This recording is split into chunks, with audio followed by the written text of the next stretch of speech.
آج ہمارا موضوع ہے فراق، اور یہ دیکھنا ہے کہ بڑے شاعروں نے فراق کے مضامین کس کس طرح باندھے ہیں۔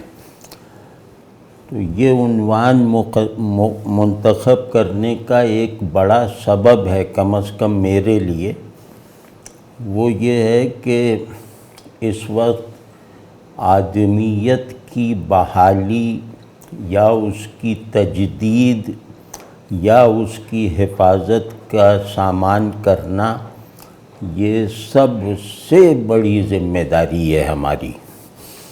اور کیونکہ آدمی کی حفاظت سے غافل ہو کر، آدمیت کے ساتھ خود کو منسوب رکھنے کی شدید لگن سے محروم ہو کر، ساری نظریاتی اور علمی اور تحقیقی سرگرمیاں وہ بے معنی ہیں۔ تو جیسے میر نے کہا تھا، اور میر کا یہ شعر آج کل تو بہت یاد آتا ہے اور مطلب نیند اڑا دیتا ہے کہ خدا ساز تھا آزر بت تراش، ہم اپنے تئیں آدمی تو بنائیں۔ تو اس وقت جتنا یہ شعر، جتنا بڑا چیلنج ہمارے لیے اس وقت بنا ہوا ہے، اس کی جو ہیبت ناکی ہے اور اس میں جو ایک ایمرجنسی والی کیفیت ہے، اس میں جو ایک عذاب کے آنے کی گونج ہے، پیشگی گونج اس شعر میں، وہ جتنی ہم سن سکتے ہیں وہ پہلے کے لوگ نہیں سن سکتے تھے۔ یعنی اپنے تئیں آدمی بننے اور بنانے کی جتنی ضرورت آج ہے، اتنی ضرورت حضرت لوط علیہ السلام کے زمانے میں بھی شاید نہ رہی ہو۔ تو موجودہ جو اب میرے لیے جیسے یہ جینے مرنے کا مسئلہ بن چکا ہے، اب پتہ نہیں یہ دماغ کی خرابی ہے، کوئی رومانٹسزم ہے، لیکن ظاہر ہے کہ آدمی پہ جو چیزیں اثر کرتی ہیں وہ ان کے لیے کوئی منطق اسے درکار نہیں ہوتی۔ یعنی چیزیں جو ہیں اپنی واقعیت میں، اپنی حقیقت میں اگر محسوس ہونے لگیں تو اس میں مجھے اس بات کی ضرورت نہیں رہ جاتی کہ کہیں یہ بات غلط تو نہیں ہے۔ تو غلط اور صحیح جو ہے وہ نارمل صورتحال کی کنڈیشنز ہیں۔ یہ ہم ایک وجودی بحران میں مبتلا ہیں، اور اس بحران کو سمجھنے سے زیادہ محسوس کرنا ہی ہمیں اگر محفوظ رکھ سکتا ہے تو یہی رکھ سکتا ہے، کیونکہ ذہن بے دست و پا ہو جائے تو دل اس کی مدد کو آتا ہے، احساسات اس کی کمک پہ آ جاتے ہیں، اور ذہن کی بے دست و پائی کو میرے وجود کے شل ہونے کا سبب نہیں بننے دیتے، میرے لیے دنیا کو تاریک نہیں ہونے دیتے۔ تو اب میرے پاس تو بس یہ احساس رہ گیا ہے کہ ہم تعلق کے جس بحران میں مبتلا ہیں، جس کو میں کہہ رہا ہوں کہ ہم آدمی ہونے سے دست برداری کی جس باڑھ میں تنکوں کی طرح بہے چلے جا رہے ہیں، وہ اتنا ہولناک ہے کہ اگر مطلب کسی کو اس کے 5% کا بھی احساس ہو جائے تو پھر وہ سونا بھول جائے گا، وہ ہنسنا بھول جائے گا۔ تو اس پورے مطلب ڈسکورس میں یہ جو پورا ایک دائرہ ہے کہ اب جی چاہتا ہے کہ ہر کام اس غرض سے کریں کہ آدمی بنیں اور بنائیں، آدمیت کی حفاظت کریں جو اپنی عصمت کی حفاظت سے بڑھ کر ہے، جو نظریات کی نصرت سے کہیں زیادہ بڑھ کر ہے۔ تو وہ اب ہمیں مطلب کرنا ہوگا، اور خدا سازی جو ہے وہ تو پہلے ہوتی تھی، اب آذر کی بھی کوئی حیثیت نہیں رہ گئی، نہ آذر کی کوئی حیثیت رہ گئی ہے، نہ آدمی کا پتلا بنا کے چوک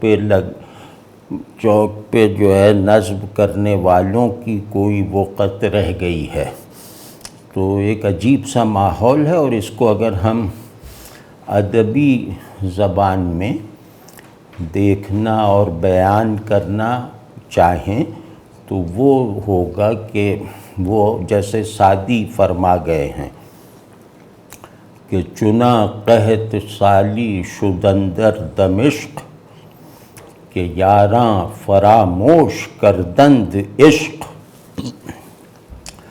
تو وہی قحط سالی جو ہے وہ ہم پر مسلط ہے، اس سے کہیں زیادہ شدت کے ساتھ، جس میں مطلب دوستوں نے دوستی فراموش کر دی۔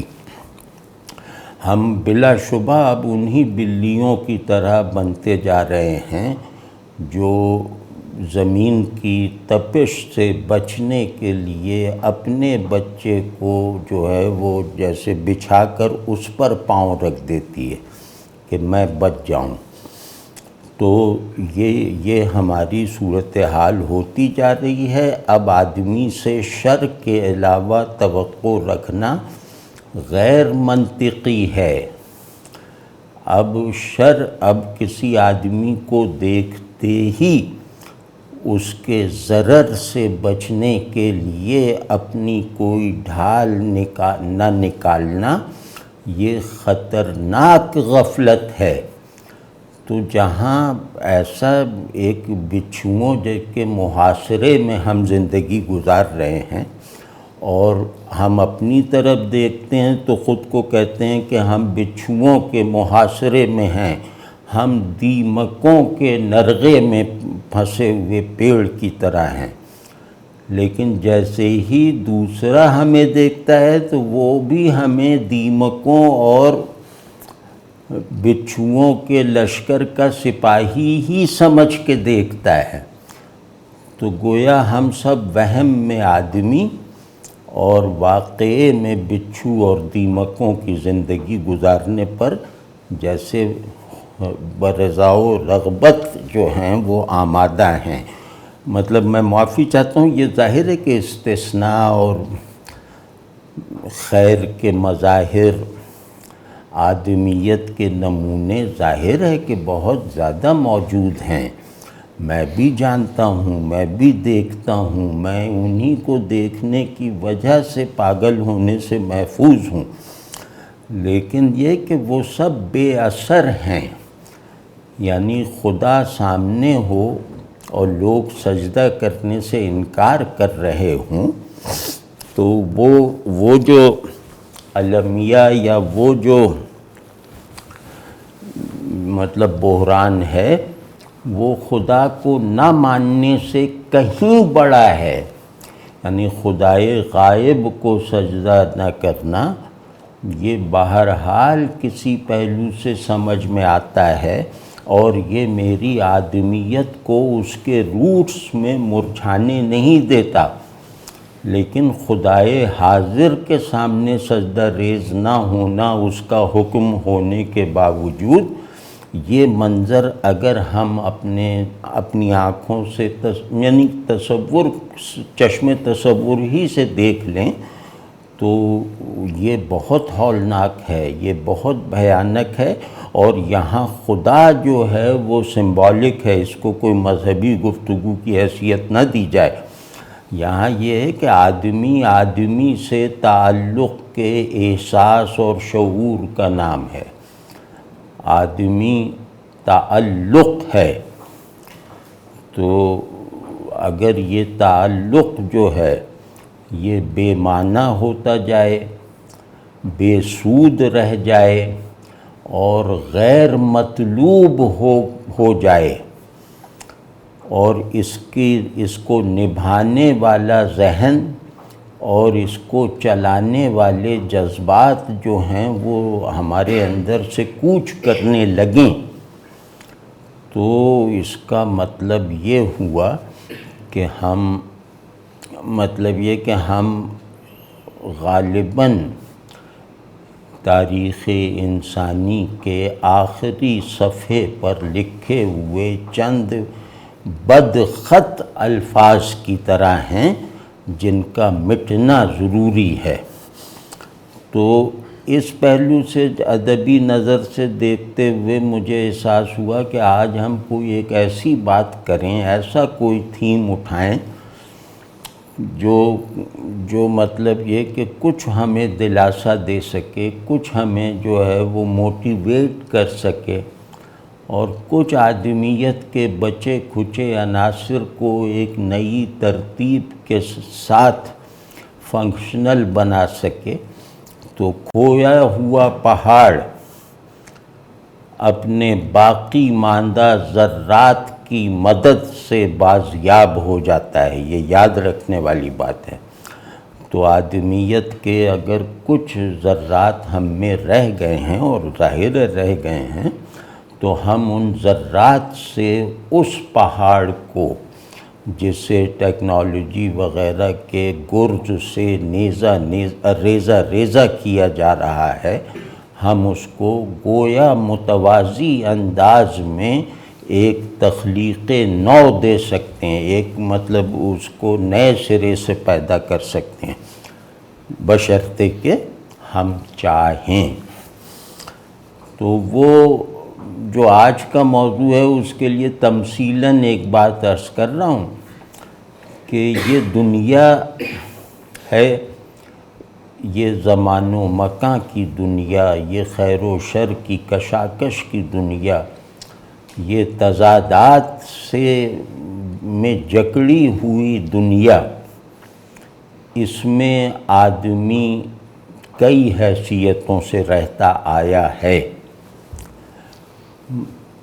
مطلب یہ کہ آدمی سے مراد یہ کہ فرد انسان، کہ وہ کبھی جو ہے وہ کاروباری کی حیثیت سے رہنا چاہتا ہے، تاجر کی حیثیت سے رہنا چاہتا ہے، تو وہ بہت کامیابی سے یہاں رہ لیتا ہے، اور اس کا اصول ہوتا ہے فائدہ اور نقصان، یعنی وہ مادی اور مالی نقصانات سے بچتے ہوئے مادی اور مالی مفادات پورے کرتا رہتا ہے۔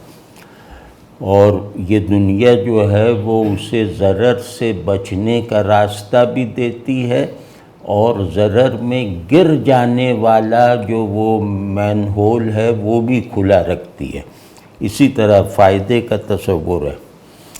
کچھ لوگ ہیں جو اس دنیا کو جو ہے وہ ایک اچھی صورت میں رکھنا چاہتے ہیں، وہ گویا انسانی اجتماعیت کو فطری اچھائیوں اور اخلاق پر اور وہ جذبہ تعلق کے ساتھ جو ہے اس زندگی کو بسر کرنا چاہتے ہیں۔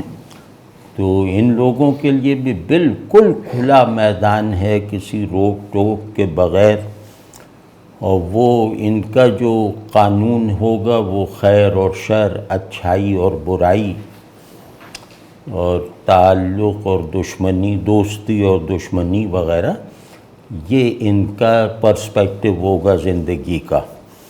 تو اسی طرح کوئی شاعر ہے، کوئی صوفی ہے، کوئی سائنٹسٹ ہے، فلسفی ہے۔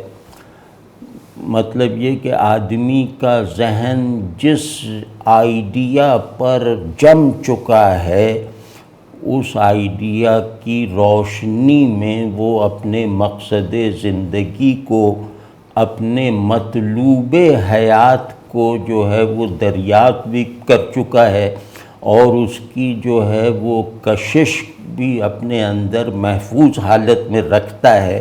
اس کی طرف یکسو رہنے والی جو ہے وہ جو ایک حصے تعلق ہے، وہ بھی اس کے اندر بیدار رہتی ہے۔ تو ہم میں سے کوئی بھی اس یکسوئی اور اس طرح کی کلی، مجموعی اور مقصدی کمٹمنٹ سے خالی نہیں ہے۔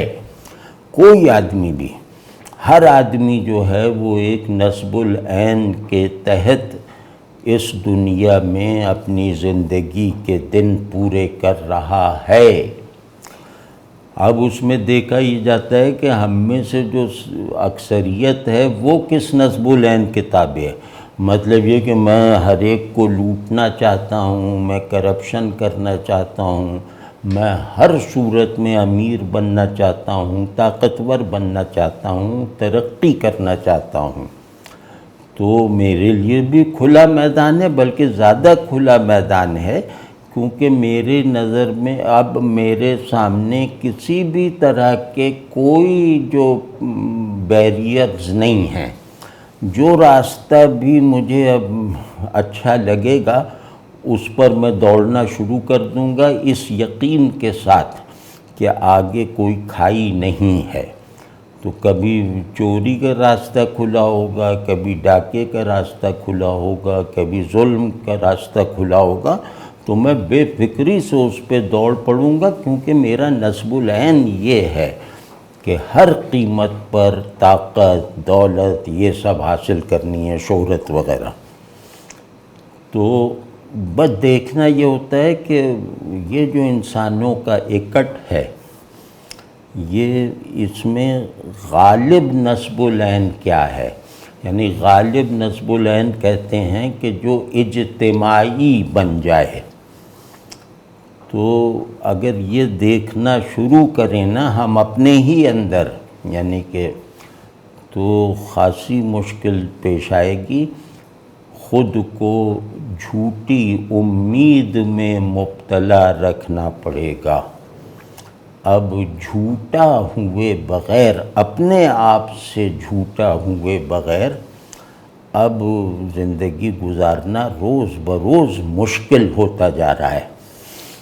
تو اب اس میں یہ کہ خیر وہ تو بات کا رونا ہے۔ تو ایک آدمی ہے جو مثال کے طور پر تعلق کے نصب العین پر زندگی گزار رہا ہے، یعنی آدمی تعلق ہے، اس بات کا نمائندہ اور اس بات کا مظہر بن کے دنیا میں رہ رہا ہے، تو وہ پڑوسی سے تعلق، گھر سے تعلق، پیڑ پودوں سے تعلق، جانوروں سے تعلق، غرض یہ کہ دوسروں کی تکریم، دوسروں کی خیر خواہی، اس اصول پر وہ زندگی گزار رہا ہے۔ اور یہی انسانوں کا اجتماعی تناظر ہے، بشرطے کہ وہ اپنے انسان ہونے میں ناکام نہ ہوں یا اس کے منکر نہ ہوں۔ تو آدمی اپنی فطرت پر برقرار ہے تو اس کا پورا نظام، یعنی اس کے اجتماعی نظام کو چلانے والی بیشتر ذہنی، عملی اور قلبی قوتیں وہ اس رخ پہ ہوتی ہیں کہ خیر بننا ہے، خیر پھیلانا ہے، نقصان اٹھانا پڑے تو بھی دوسرے کو فائدہ پہنچانا ہے، اور ہمیں اپنی حقیقت کے ساتھ اس طرح جڑ کر رہنا ہے کہ کوئی گلٹ نہ محسوس ہو، کوئی احساس جرم نہ محسوس ہو۔ یعنی حقیقت کیا ہے کہ آدمی تعلق ہے، شعور کے طور پہ بھی، وجود کی حالت میں بھی۔ تو اب یہ جو آدمی جو اپنی آدمیت کے فطری اور مطلب مطلق نصب العین کے ساتھ جو ہے وہ نہ صرف یہ کہ وفادار ہے، بلکہ اس مطلق نصب العین کو ذہن سے لے کر حواس تک اپنے اندر جاری و ساری رکھنے میں بھی کامیاب ہے، چاہے مجاہدے سے، چاہے اتفاقاً۔ تو یہ اس کے لیے دنیا جو ہے بالآخر وہ بنے گی فراق اور وصال کی دنیا۔ اس بات کو ذرا سا اور کھول دیں کہ جب آدمی بالکل اپنے جوہر تعلق پہ کھڑا ہو کر زندگی کو جو ہے وہ گزار رہا ہو، اور اپنی انفرادیت کو اتنا زیادہ مضبوط کر چکا ہو کہ وہ اجتماعیت میں منقلب ہو گئی ہو، تو پھر اس آدمی کی کچھ قسمیں ہوتی ہیں، اس کے کچھ ضمنی پرسپیکٹیوز ہوتے ہیں، اس کے کچھ احوالی مسلمات ہوتے ہیں۔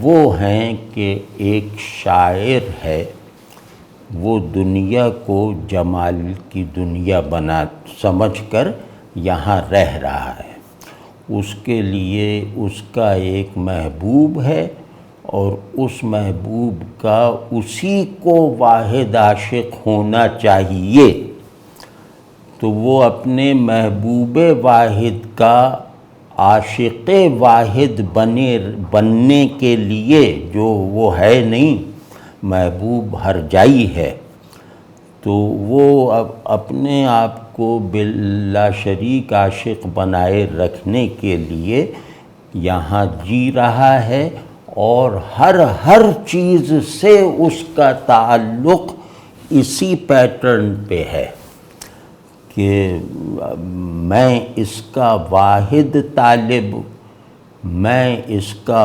جانثار جو ہے وہ محب ہوں، مطلب ہر تعلق کو وہ اس جذبے سے نبھاتا ہے کہ وہ اس تعلق کے دونوں سروں، یعنی طالب اور مطلوب یا دوست وغیرہ، تو دونوں سروں کو جو ہے وہ عشق اور حسن کے قطبین بنائے رکھتا ہے، تو وہ ہر چیز اس کے لیے یا تو محبوب کو ڈھانپنے والی بن جاتی ہے یا محبوب کی جلوہ گاہ بن جاتی ہے، اور اس کا ہر ایکسپیرینس اسے جو ہے وہ اپنے عاشق واحد نہ ہو سکنے کے احساس میں رکھتے ہوئے عاشق واحد ہو جانے کی جد و جہد میں پورے جذبے اور پورے شعور کے ساتھ جو ہے وہ مشغول رکھتا ہے۔ تو یہ دنیا جو جمال کی دنیا ہے، عشق اور حسن جس کا آئین ہے، جہاں عاشق بنے بغیر رہا نہیں جا سکتا، کیونکہ محبوب اس دنیا کا باسی مطلب اصولاً نہیں ہے، تو یہاں عاشق بن کر ہی رہا جا سکتا ہے۔ تو اب اس دنیا کا جو آئین ہے، اس دنیا کو چلانے والے، متوازن رکھنے والے جو قطبین ہیں، پولز جو ہیں، وہ ہیں فراق اور وصال۔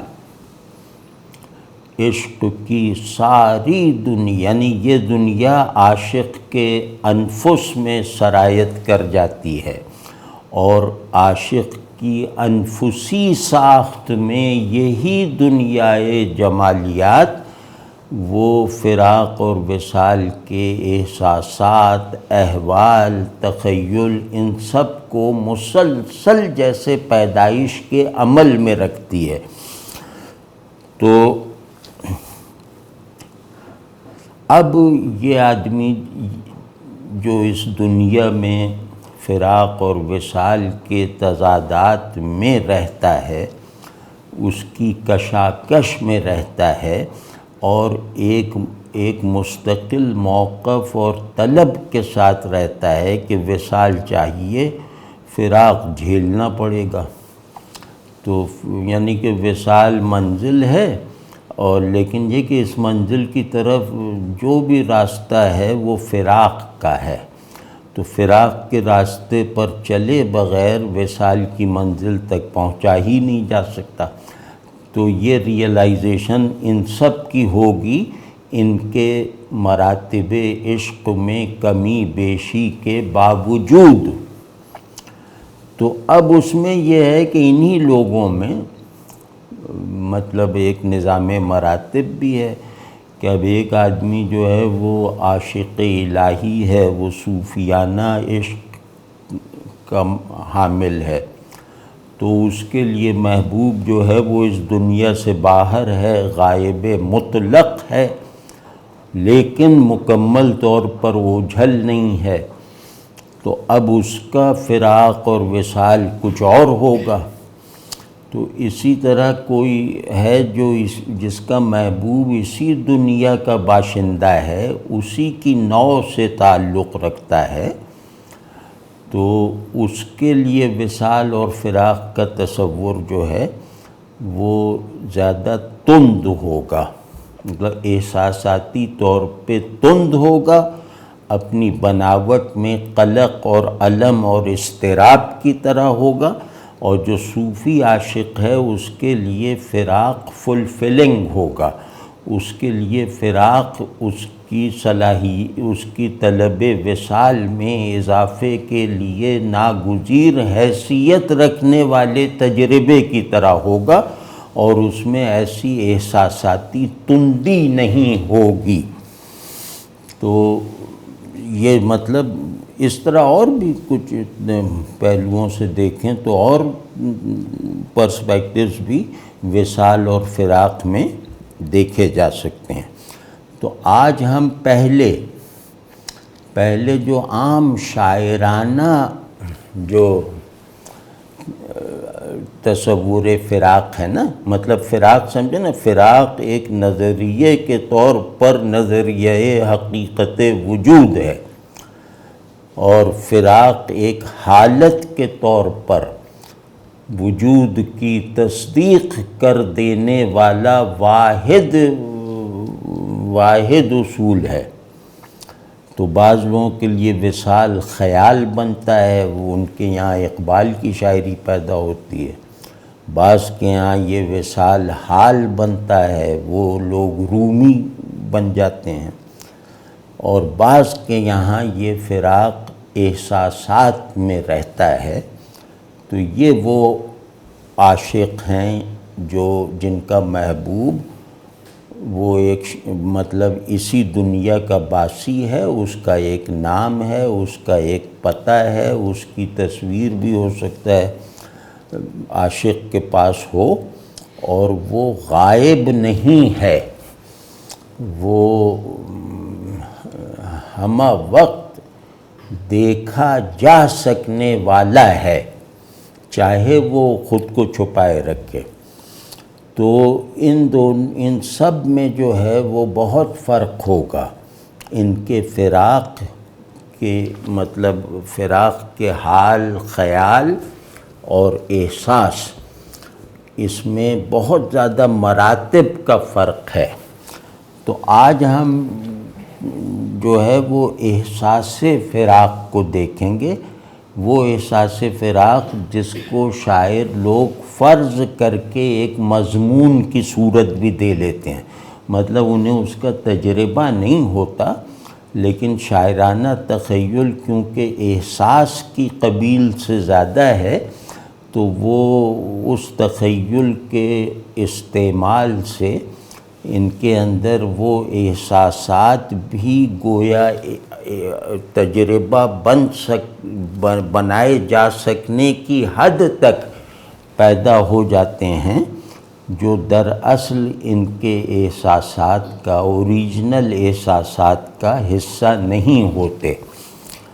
تو آج ہم ان لوگوں کو دیکھیں گے، ایسے شاعروں کو کہ جن کا محبوب جو ہے وہ انسان ہے۔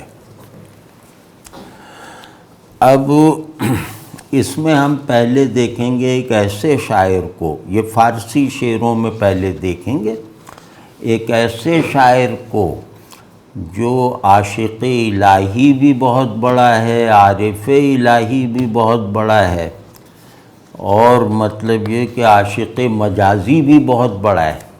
تو عشق مجازی اور عشق حقیقی کا جو منتہاؤں کی یکجائی جس کے یہاں ہوئی ہے وہ ہیں حافظ شیرازی۔ تو آج ہم ان کے مجازی معشوق کے فراق کو دیکھیں گے۔ شنیدہ ام سخن خوش کے پیر کنعاں گفت، شنیدہ ام سخن خوش کے پیر کنعاں گفت، فراق یار نہ آمی کند کے بتواں گفت.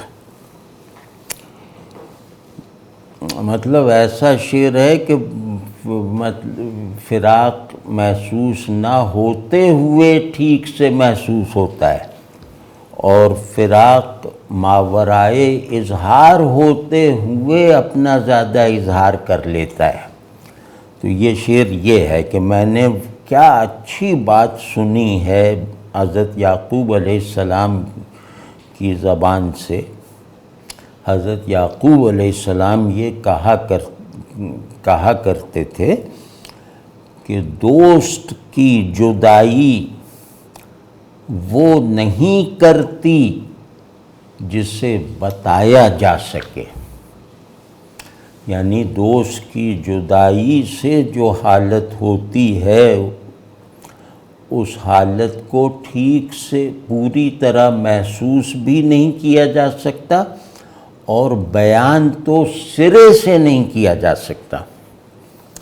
تو مطلب یہ اس میں کیا ہے، مجازی یہ پیر کنعان کی رعایت سے یوسف علیہ السلام اور یعقوب علیہ السلام کے حوالے سے اب یہ مجاز میں ہے. یہ فراق محبوب مجازی کا فراق ہے، لیکن ان حوالوں سے دو باتیں جیسے مجھے اور آپ کو خبردار کر دیتی ہیں کہ یہ احمد فراز اور اختر شیرانی کا محبوب نہیں ہے.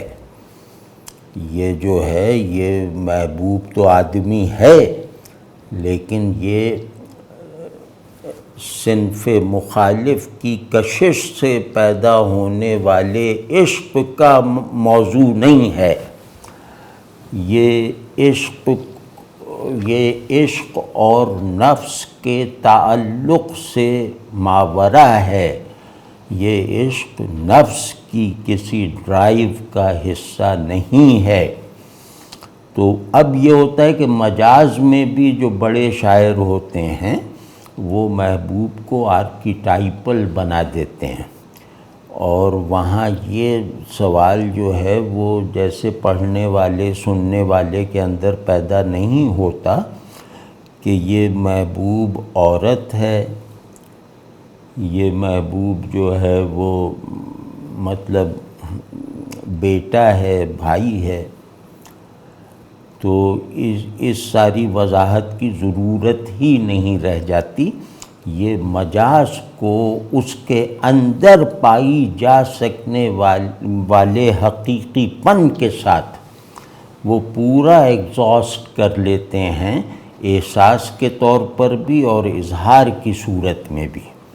یہ حافظ ہیں. حافظ اس معاملے میں مطلب اتنے بڑے ہیں کہ آپ ہمالہ کو ناپ سکتے ہیں، ان کی بڑائی کو نہیں. تو جیسے یہی ہو گیا نا، اب محبوب بھی ایک دم جیسے کوئی سوال اپنے بارے میں اٹھنے ہی نہیں دیتا. مطلب ایک تجسس ہو جاتا ہے نا کہ عاشق ہو گیا، اس کی شادی ہو گئی اس سے یا نہیں. ہمارے جو عمومی شاعری کا مزاج ہے وہ تو یہ ہے نا، تو اس میں یہ سب کوئی سوال ہی نہیں پیدا ہوتا. اور باپ بیٹے کا بھی سوال نہیں پیدا ہوتا. حضرت یعقوب بیٹے کی جدائی کو فراق یار کہہ رہے ہیں. تو اس کا مطلب یہ ہے کہ رشتوں کی ایک سطح جس میں بایولوجیکل عناصر ہوتے ہیں وہ بھی بلند ہو گئی باپ بیٹے کے درمیان. یعنی بیٹا بیٹا رہا، باپ باپ رہا، لیکن ان دونوں کے تعلق میں کسی اور محرک اور کسی اور پیشن کی وجہ سے ایک ایسی ٹرانسینڈنس پیدا ہو گئی کہ پھر ہم یہ نہیں کہہ سکتے کہ یعقوب نسباً یوسف کے باپ کے علاوہ کچھ نہیں ہے. تو جو بھی جبری تعلق، جبری رشتوں کو توڑے بغیر ان کی سطح بلند کر سکتا ہو، وہ ظاہر ہے کہ وہ اخلاق میں بھی اور تخلیق میں بھی بڑا آدمی ہے. تو حافظ یہ ہیں. اسی طرح بس بگشتم، یہاں میں نے اہتمام کیا کہ فراق کا لفظ آیا ہو. فراق کا مضمون اگر ہم دیکھنے چلیں تو اس میں بہت بڑی بڑی باتیں ہیں، لیکن اپنی سہولت کے لیے بھی یہ بہتر سمجھا کہ جن جن شاعروں نے فراق کا لفظ استعمال کیا ہے ان کے اشعار ہم منتخب کریں. تو دوسرا شعر ہے حافظ کا کہ بس بگشتم کہ بپرسم سبب درد فراق. بس بگشتم کہ بپرسم سبب درد عراق، سبب درد فراق. مفتی عقل درن مسئلہ لا یعقل بود. کیا کہنے، مطلب استادی بھی دکھا دی، کرافٹس مین شپ بھی دکھا دی، زبان پر اپنا تسلط بھی دکھا دیا، فن شعر میں اپنا منتہی بلکہ موجد اور مربی ہونا بھی جیسے ہماری آنکھوں کے سامنے لے آئے دوسرے مصرعے کے ذریعے سے. اب اس میں حافظ سے ایک بات بہت لوگوں نے سیکھی ہے، اللہ کرے کہ ہم پر بھی کچھ اثر ہو جائے، وہ یہ کہ عشق کا جیسے میں ویسے نمبر 1 نمبر 2 کر کے کہ عشق کا حال عقل کی سب سے بڑی پروڈکشن یعنی خیال سے بہت زیادہ ہوتا ہے. عشق کا زخم عقل کے مرہم سے نہیں بھرا جا سکتا. عشق کا مسئلہ عقل کل سے بھی حل نہیں ہو پاتا. اب یہ ایک ڈائلیکٹیکل سا پیٹرن ہے کہ محبوب سوچ کے تھوڑی بنایا ہے، محبوب بن گیا ہے تو اب ہم پر اس طرح کی سوچ آتی ہے جس میں ہم عقل کے احتجاج وغیرہ کو نظر انداز کر کے اسے عقلی مسلمہ بنانے کی دھن میں لگے ہوئے ہیں. تو اب یہ دیکھیے سچویشن بتا رہے ہیں، حافظ کے ہاں بہت عجیب کمالات ہوتے ہیں کہ وہ سچویشن بھی بنا دیتے ہیں کہ جیسے ایک واقعہ ہو رہا ہے کہ میں بہت پھرا، میں بہت سرگرداں رہا ادھر ادھر کہ فراق کے درد کا سبب کسی سے پوچھ لوں، کیونکہ میں یہ جانتا ہوں کہ اگر درد کا سبب معلوم ہو جائے تو علاج ہو جاتا ہے. تو کہنے بہت پھرا، ہر ایک کے پاس گیا، اور کیونکہ مریض ہمیشہ مریض ہونے کے لیے عاشق ہونا ضروری ہے، معالج جو ہے اس کے لیے عاقل ہونا ضروری ہے. یہ سمجھ لیں کہ مریض عشق گھومتا پھرا معالجین عقل کے دروازوں پر، اور یہ پوچھتا رہا کہ میرے فراق کی جو یہ تکلیف ہے، اس درد فراق کا سبب کیا ہے. اب آپ سوچئے کہ یہ جملہ کسی بہت عقل مند آدمی کے سامنے اگر کہا جائے کہ سرکار میں فراق کی کیفیتوں میں جیسے گھرا ہوا ہوں، فراق کے آتش فشاں میں جیسے دھنسا ہوا ہوں، تو یہ کیوں ہو رہا ہے؟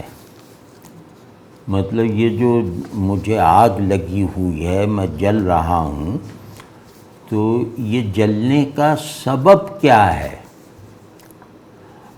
اور اس آتش فشاں میں مطلب میرے ہونے کا سبب کیا ہے؟ تو وہ فوراً پاگل پن کا فتویٰ دے گا کہ اگر بتاؤ، فراق اپنے آپ کو کہہ رہا ہے کہ میں فراق میں مبتلا ہوں، اور پوچھ رہا ہے کہ یہ جو فراق کی کیفیتیں ہیں اس کا سبب کیا ہے. اب ظاہر ہے یہ کوئی بھی صرف دماغ کو سامنے بنا کر جو بھی اسے سنے گا وہ ہنسے گا یا مطلب آپ سے خدا حافظ کہہ کے چلا جائے گا۔ تو یہ اب یہ پوچھ رہے ہیں عاقلوں سے کہ آخر اس درد فراق کا سبب، یہ فراق کا درد کیوں ہو رہا ہے مجھے؟ اس کا دوسرا مطلب ہے کہ یہ فراق کس کا ہے؟ تو اب مفتی عقل، اب یہ معالج سے بھی بڑی جگہ پہنچ گئے۔ معالجین نے تو ان کو لا علاج قرار دے دیا، تو اب یہ مفتی کے پاس پہنچ گئے جو عقل کی آخری اتھارٹی ہے۔ تو اس سے بھی عرض کیا کہ جناب ذرا آپ ہی مدد کر دیجیے، مطلب سمجھا دیجیے، چلو علاج نہ ہو سمجھا تو دینا کہ یہ کیا ہے۔ تو مفتی عقل میرا یہ مسئلہ سن کر مجھے پاگل کہنے کے بجائے خود پاگل ہو گیا، یعنی اس کی عقل بلاسٹ کر گئی۔ یہ مسئلہ جیسے ہی اس نے اپنے اندر سمویا تو یہ مسئلہ ہی اتنا بڑا تھا کہ اس کے جو عقل کی وہ عقل کا جو تنگ حدود تھے وہ بلاسٹ کر گئے۔ لا یعقل بود، یعنی وہ لا یعقل مطلب بالکل انجان، بالکل بے عقل، بالکل پاگل، بالکل جاہل نکلا۔ تو اب یہ اس میں لا یعقل جیسا بالکل غیر معروف اور غیر شاعرانہ کلمہ کھپا دینا، یہ اس شعر کے مضمون ہی نہیں، اس شعر میں جاری و ساری کیفیت کے کو جیسے بلندی دیتا ہے۔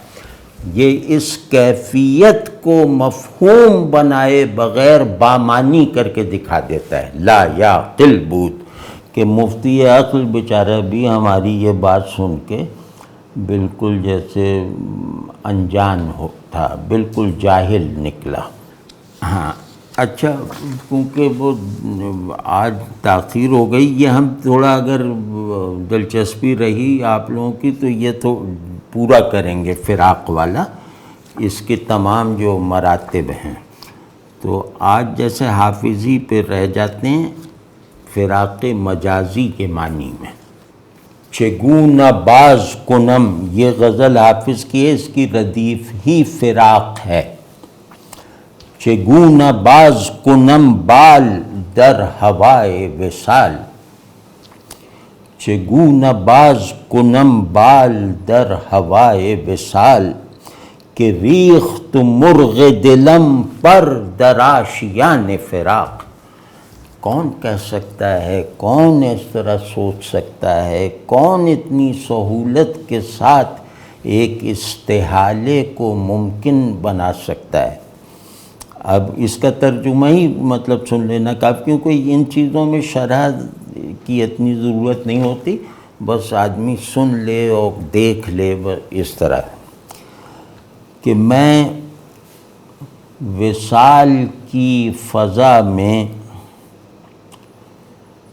اپنی اڑان کیسے بھروں، یعنی میں وصال کی ہوا میں کیسے اڑوں، میں پر ہی کیسے کھولوں، پر ہی نہیں کھول سکتا۔ کیوں نہیں کھول سکتا؟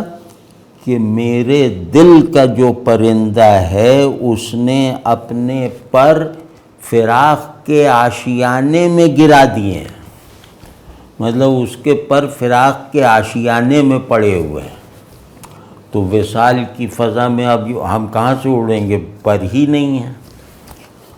مطلب کتنا خوبصورت ہے، اور آشیانے فراق کا کوئی جواب ہے؟ مطلب یہ کہ آشیانے فراق آپ دنیا کو کہہ لیں، اپنے باطن کو کہہ لیں، یہ پورے نظام وجود کو کہہ لیں کہ ہمارے بال ہمارے اندر ہی گر پڑے ہیں، ہم اپنے سے باہر کیسے اڑیں۔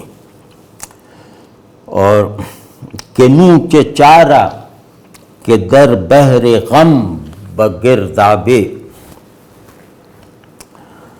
کہ نوچ چارہ کے در بحر غم بگرداب فتاد زورق صبرم ز بادبان فراق. کمال ہے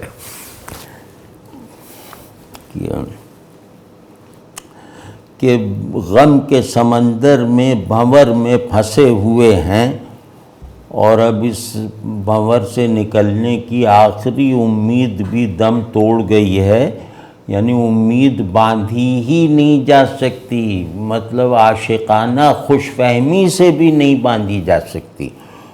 وہ کہے کہ فتاد زورق صبرم، کہ ہمارے صبر کی کشتی ڈوب گئی، یعنی ہمارے صبر کی کشتی جیسے ہمارے صبر کی کشتی اس گرداب میں ہے، اور وہ صبر کی کشتی جو اس گرداب میں ہے اس پر بادبان فراق کا لہرا رہا ہے. کشتی صبر کی ہے، بادبان فراق کا لہرا رہا ہے. تو اب ظاہر ہے کہ بحر غم کے بھنور سے نکلنے کی تو کوئی امید باندھی ہی نہیں جا سکتی، کوئی وہم بھی نہیں پالا جا سکتا. نہیں، ہر طرف سے مضمون کو پورا بند کر کے دکھانا یہ بہت بڑا کمال ہوتا ہے. تو اور اگر بدست من افتد، یہ مزے کا شعر ہے، اگر بدست من افتد فراق را بکشم، اگر بدست من افتد فراق را بکشم، کہ روز ہجر سیہ باد و خان و مان فراق، کہ اگر میرے ہتھے چڑھ جائے تو میں فراق کو مار ڈالوں، میں فراق کو قتل کر دوں. کہ اور ظاہر ہے یہ کروں گا ہی، کہ اللہ کرے کہ دن کا ہجر کا دن سیاہ ہو جائے، اس پہ سیاہی پھر جائے، وہ کبھی اپنا منہ نہ دکھا سکے، اور فراق کا پورا کنبہ اجڑ جائے، برباد ہو جائے، فنا ہو جائے. اللہ کرے ایسا ہو جائے. تو اس دعا کے ساتھ تو میں رہتا ہوں. تو اگر مجھے اب اس دعا کو اپنا حال، اپنے قال، مدار قال وغیرہ بنانے والا عاشق فراق اگر مل جائے اسے، تو وہ اس کے ساتھ کیا کرے گا؟ وہ انہوں نے بتایا کہ اس کو فنا کر دے گا، ختم کر دے گا. اور ہاں بس تھوڑے سے اسی غزل کو ذرا سا.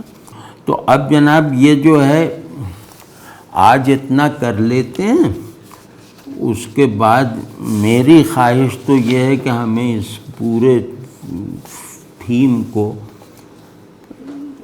یعنی کہ عاشق شاعروں، صوفی شاعروں کے یہاں یا مفکر شاعروں کے یہاں دیکھ لینا چاہیے. اور بہت زیادہ ضروری ہے کہ فراق کا تجربہ نہیں ہے تو وصال وہم ہے، تو اور وصال کی قدر نہیں ہو سکتی نا. تو ہمارے درمیان جو بھی تعلق ہے وہ ہجر و وصال پہ ہے.